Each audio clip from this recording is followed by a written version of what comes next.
There's fish in the science back room, and they weren't getting fed for the longest time because I think no one actually delegated who's supposed to feed it.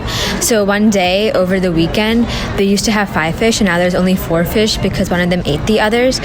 So we set up a feeding schedule to feed them 3 times a week on Monday, Wednesday, Friday to make sure they get fed.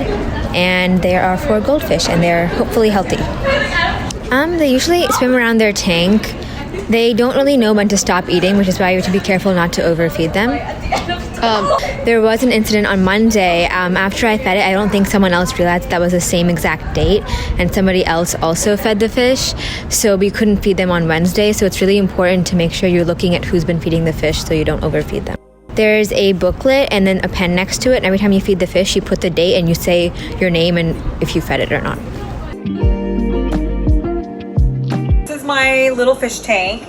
I have fish because I was inspired by a fellow world literature teacher of mine, Senor Aguirre, to have some fish in my room. I had a fish tank at home that wasn't being used, and I didn't really know what to do with it. And so we were in a meeting in his class, and I saw his 2 fish tanks, and I was immediately drawn to look at them, but in a very calm way.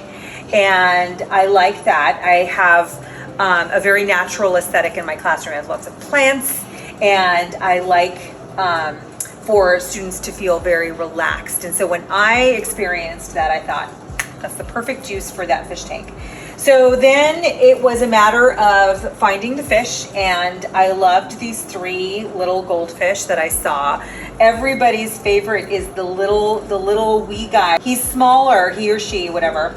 This one is always hungry, and I know that because when I go to feed them, that one is right away right there.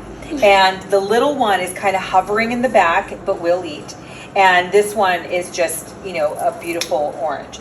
So, I had everything already. And then it kind of evolved. Miss Graham, who does not have a fish tank in her room, but also likes plants and aquatic type things. She has a little plant aquarium type thing in her home, and it had snails. And we had been talking about the fish tank and about how it was getting a little bit of some mold and stuff like that. So she thought a snail would be a perfect addition. And it was. And there is a snail, I think it's right there. I don't think that's a part of my little setup right there. And it moves around, and it moves fast, and it keeps the tank clean. It's been the perfect addition. And I am tempted to get a second fish tank because it's been such a hit.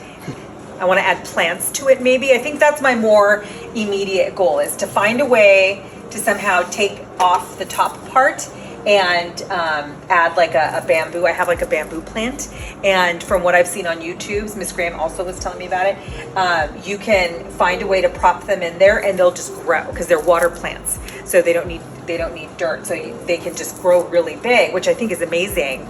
But I don't know if I'm comfortable getting rid of the top part yet. So that's kind of where I'm at with my fish.